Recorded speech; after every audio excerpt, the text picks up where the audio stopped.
El siglo XIX finaliza y el Museo Arqueológico Nacional se traslada desde el Casino de la Reina, en la Glorieta de Embajadores, a su sede actual, un edificio neoclásico de la calle Serrano, conocido con el nombre de Palacio de Biblioteca y Museos Nacionales.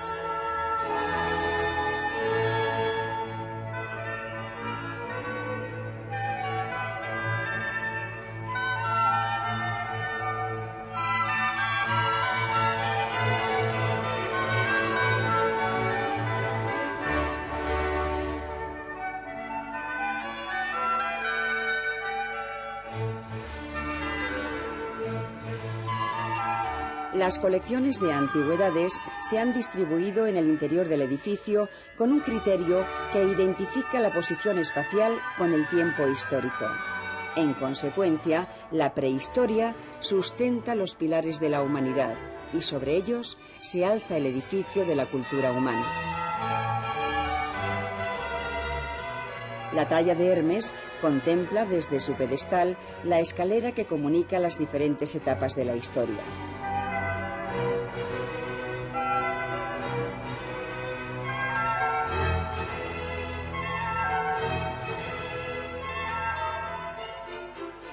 El Departamento de Prehistoria contiene un importante número de colecciones que abarcan desde el Paleolítico inferior hasta el final de la Edad del Bronce.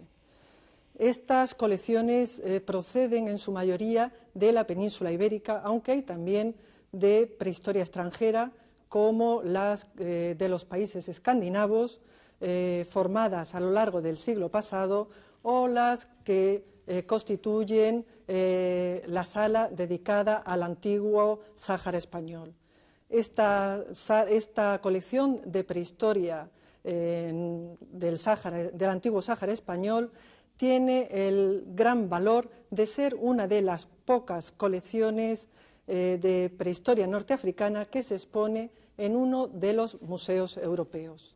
De un momento posterior, correspondiente al Paleolítico Medio, tenemos varias colecciones como la de la Cueva de la Ermita o la Cueva de los Casares, aunque el yacimiento tal vez más significativo sea el de la Cueva de la Carihuela, donde junto a unos riquísimos conjuntos de materiales líticos aparecen restos de humanos, restos de neandertales, y en particular queremos destacar un frontal infantil. En la Cueva de la Carihuela y en otros sitios del sur de la península perduran los neandertales, mientras que en el norte de la península empiezan a llegar una nueva especie, el hombre moderno, el Homo sapiens. Manifestaciones de las culturas de esta nueva especie, del hombre moderno, tenemos en la sala 3 del museo. Fundamentalmente son yacimientos de la cornisa cantábrica como Pendo, Valle o Morín, pero el más significativo es el de la Cueva del Castillo, por la larga secuencia que abarca desde el Achelense hasta la Edad del Bronce. Este yacimiento posee además uno de los conjuntos más emblemáticos del arte mueble peninsular. Está formado por una treintena de omóplatos decorados con grabados. Se trata de representaciones de ciervos y caballos, en ocasiones superpuestos, y sin lugar a duda es una obra maestra del magdaleniense peninsular. Otros sitios son de Parpalló o Ambrosio, con una buena representación de puntas solutrenses, y el magnífico glotón o en cualquier caso figurita de carnívoro, realizado en bulto redondo, en marfil, procedente del yacimiento también magdaleniense de Valdesotos del Jarama en Guadalajara. Por último, queremos mencionar la réplica de la cueva, del techo en concreto, de los polícromos de Altamira, réplica realizada por un equipo alemán a principios de los años 60 y que, si bien ha sido superada en la actualidad desde el punto de vista tecnológico, marcó una fecha y marcó un hito, fue pionera en su momento desde el punto de vista técnico. En ella se representa una manada de bisontes junto con un caballo y una cierva.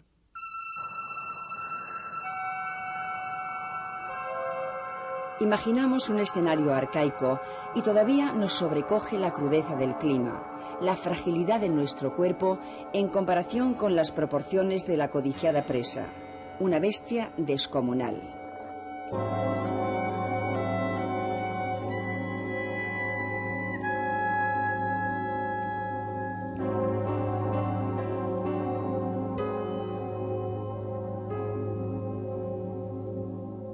Los humanos hemos sobrevivido en estos escenarios.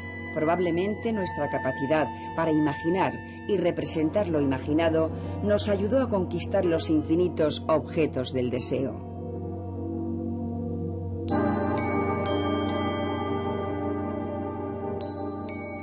Entre los fondos del Museo Arqueológico Nacional, en prehistoria reciente conservamos conjuntos excepcionales como puede considerarse la cueva de los murciélagos, donde podemos apreciar, gracias a una preservación excepcional, cestería trenzada y decorada hace 7.000 años.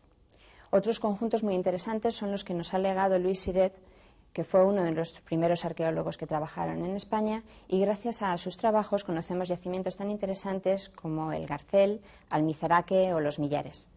Dentro del fenómeno campaniforme podemos apreciar un rico conjunto de cerámicas decoradas, pero destacamos sobre todo el conjunto clásico de Cienpozuelos. Dentro del mundo argárico podemos destacar las dos reconstrucciones que se hacen de dos de los tipos fundamentales de enterramientos de este periodo. Por un lado, el enterramiento en tinaja o pizos y el enterramiento en cista. Y dentro de lo que supone el aumento de importancia metálica en los conjuntos de la Edad del Bronce, destacaríamos la espada de Guadalajara con su rica empuñadura de oro. Finalmente, el bronce final queda reflejado en nuestro museo a partir de los conjuntos de la ría de Huelva, un posible depósito arrojado a las aguas, las estelas de Guerrero, en las que podemos apreciar a estos personajes rodeados de su armamento, de sus cascos y muchas veces, más interesante todavía, el hecho de que aparecen los primeros carros. Finalmente, un recorrido por el bronce final no debería acabar sin detenernos un momento en la orfebrería, llamativa por sus grandes pesos y volúmenes, pero muy interesante sobre todo por el gran desarrollo tecnológico que demuestra, como se puede apreciar en los brazaletes calados.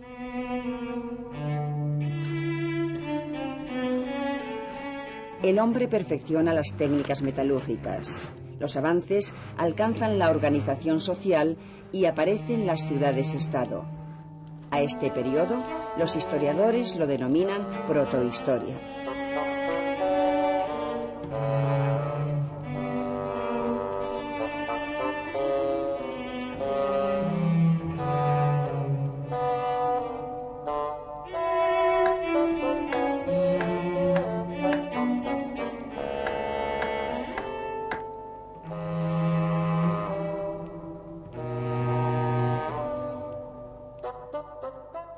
El Departamento de Protohistoria y Colonizaciones del Museo Arqueológico Nacional está integrado fundamentalmente por grandes colecciones arqueológicas procedentes de excavaciones, que llegaron a nuestros fondos por adquisiciones o por donaciones. Actualmente, y a partir de la nueva Ley de Patrimonio y del Estado de las Autonomías, sencillamente podemos enriquecernos gracias a las donaciones, a las adquisiciones o a las daciones. Cronológica y culturalmente, el departamento se desarrolla desde el siglo IX al siglo I a.C., recogiendo principalmente los pueblos autóctonos de la península ibérica, además de la presencia fenicia, la presencia púnica y la presencia griega. Son los pueblos, los autóctonos, que conocemos con los nombres de íberos, celtíberos y baceos, entre otros. Durante la primera edad del Hierro, una de las culturas que nos encontramos es la heredera de la denominada cultura de los campos de urnas y que se sitúa sobre todo en el Valle del Ebro. Esta cultura se caracterizaba porque enterraban a los difuntos incinerados dentro de vasos. Y en una de las tumbas más modernas es a la que pertenece el timaterio de Calaceite, que es esta pieza que es un soporte ritual y que representa además a un caballo, que era un animal que en esta época era el que transportaba a los difuntos al más allá. Durante la Segunda Edad del Hierro, los pueblos del interior de la península, en particular los pueblos de la meseta, eran grandes agricultores y ganaderos y tenían en algunas zonas esculturas que representaban al ganado. Pero eran sobre todo conocidos por los escritores latinos como feroces guerreros que se enrolaban también en los ejércitos de Cartago y de Roma como mercenarios. Estos guerreros se enterraban con sus armas, que a veces destruían para que nadie pudiese reutilizarlas, y estas armas podían ser a veces muy bellas, con damasquinados de plata sobre el hierro. El caballo era un animal de prestigio para la gente de la Segunda Edad del Hierro y lo podemos ver representados en las tumbas a través de los bocados de caballo que se representan en fíbulas y en esculturas. Durante el siglo II a.C., en algunas zonas, la cercanía de los íberos clásicos les transforma. Una de estas zonas es en el Valle Medio del Ebro, donde asentamientos como Azaila comienzan a realizar cerámicas pintadas con decoraciones de temas zoomorfos y vegetales. En estos asentamientos también habrá luego una gran simpatía por los romanos recién llegados a la península y les intentarán imitar en sus manifestaciones religiosas y artísticas. Coetáneamente, en las islas de Mallorca y Menorca tenían su propio desarrollo cultural.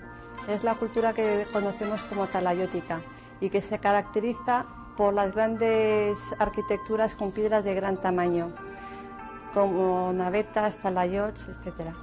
Y también había santuarios como el de Costix, dedicados a los toros. A partir del siglo VIII a.C., los pueblos fenicios llegan a la península ibérica fundando una serie de colonias en las costas, fundamentalmente de Andalucía y Levante. La colonia más conocida de todas ellas fue la colonia de Cádiz. Desde este enclave enseñaron una serie de nuevos conocimientos, como por ejemplo el alfabeto, el torno, que se aplicaba tanto a la rueda, por ejemplo, de los carros o a la fabricación de la cerámica a torno, e incluso nuevas decoraciones en la cerámica como el barniz rojo. Igualmente, los pueblos fenicios introdujeron una serie de importantísimas técnicas para la orfebrería. Hay que destacar la filigrana y el granulado. El máximo exponente de esta fabricación es el tesoro de la Liseda. Los restos de cultura material de los íberos que mejor representados tenemos en el Museo Arqueológico Nacional son los restos de enterramientos. Ellos practicaron el rito de incineración, es decir, introducían sus huesos quemados en distintos tipos de contenedores, que bien podían ser cajas de piedra, vasos cerámicos, crateras griegas o esculturas como la Dama de Baza. Aunque no conocemos los nombres de las divinidades a las que los pueblos íberos dedicaban sus ofrendas, sí conocemos sus santuarios. Unos eran construidos, como el santuario de Osuna, y otros eran al aire libre, como el de Despeñaperros, donde llevaban ofrendas en forma de esbotos de bronce, o el Cerro de los Santos, donde llevaban ofrendas de pequeñas o grandes esculturas en piedra.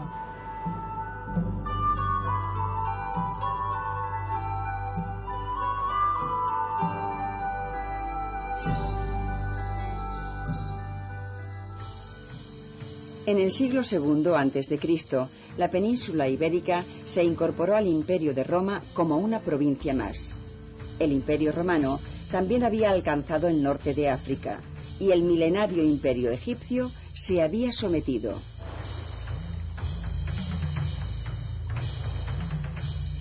Atrás quedaba el esplendor del Egipto faraónico, que durante 3000 años había brillado sin parangón en la cultura humana.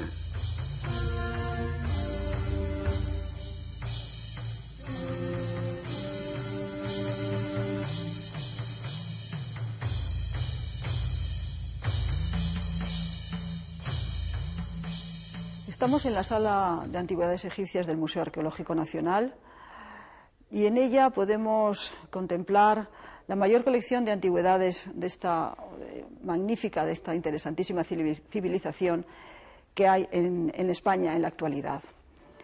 Tenemos a nuestro alrededor momias, sarcófagos, ajuar funerario, es decir, toda una serie de objetos que nos demuestran, que nos hacen comprender la significación de esta apasionante cultura que se fijó esencialmente en el más allá y en la vida después de la muerte.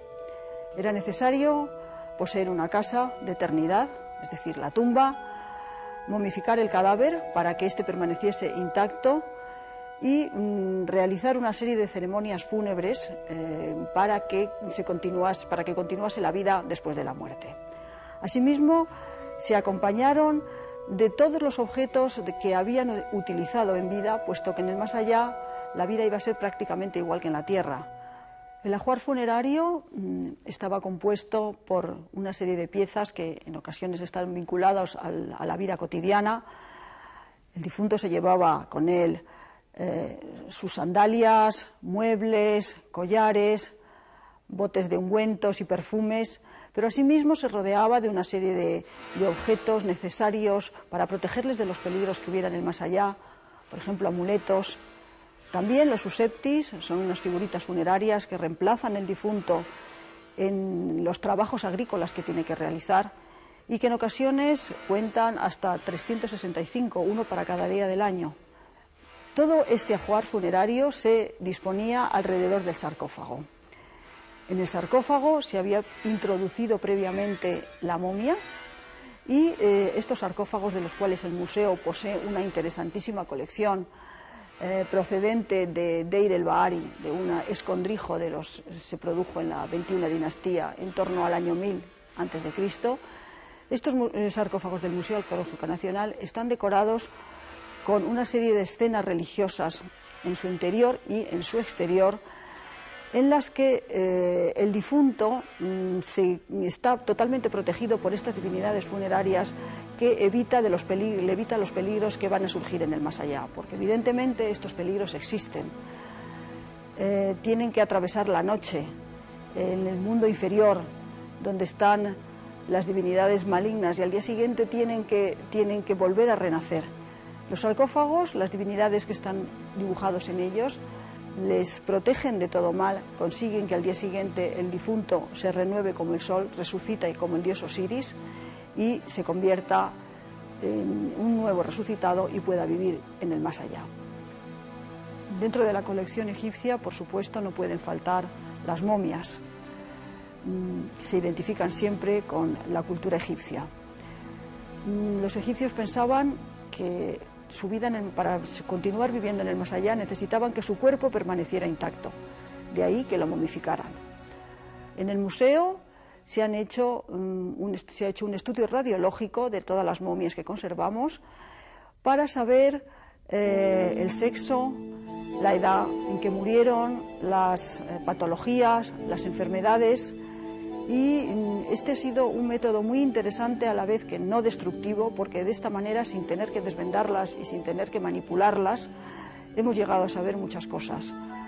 Quién era una mujer, quién era un hombre, qué cronología tienen, qué enfermedades, si pudieron morir de alguna de ellas, lo cual es muy interesante para conocer la población, es decir, las personas y a los egipcios que vivieron hace más de 3.000 años.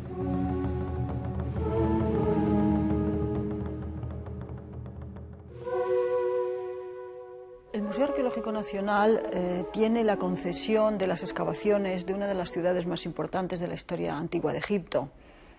Actualmente su nombre es Ignacia al-Medina y fue llamado por los griegos Heracleópolis Magna. Desde el año 1968 un equipo de españoles trabajan allí y una parte de los objetos encontrados en estas excavaciones ha sido posible que estén en el Museo Arqueológico Nacional gracias al reparto de las excavaciones. Se ha excavado fundamentalmente en dos necrópolis, una de ellas del año 2000 a.C. y otra en torno al 800.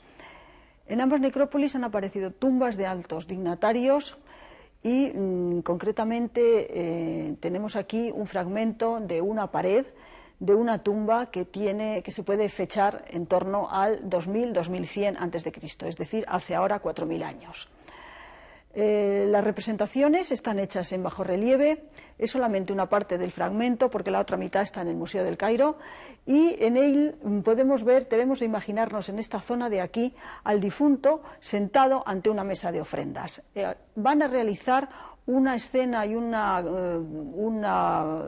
de los ritos más importantes del mundo funerario egipcio, que es la comida funeraria.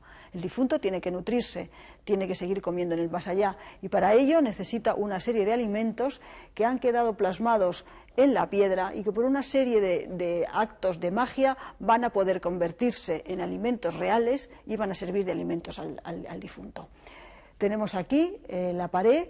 Aquí arriba la lista, el menú, que nosotros los egiptólogos le llamamos el menú, donde están consignados los nombres de los alimentos que el difunto quiere tener en el más allá. Generalmente son panes, hortalizas, frutos, etc. Debajo, la primera línea está constituida por las ceremonias que los sacerdotes llevaban a cabo durante el banquete funerario.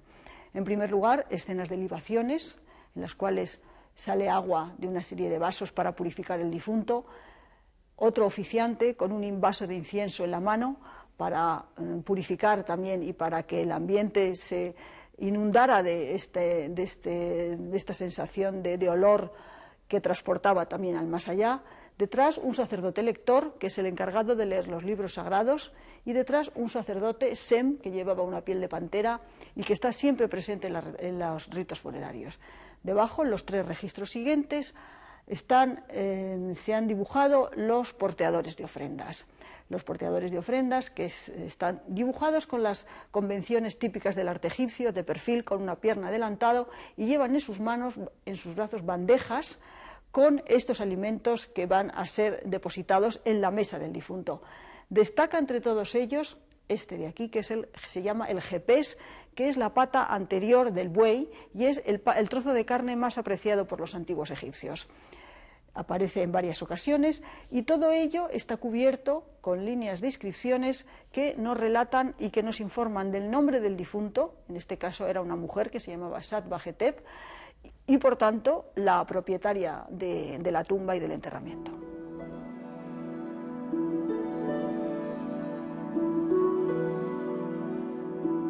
Al igual que todos los pueblos de la antigüedad, Egipto divinizó las fuerzas de la naturaleza. La religión egipcia fue una religión de tolerancia y esperanza. En época tardía, el culto de Isis se dispersó por el Mediterráneo. Isis, la esposa de Osiris y madre de Horus, diosa de la pasión y la resurrección, floreció en Grecia, en Roma y en todo el mundo clásico.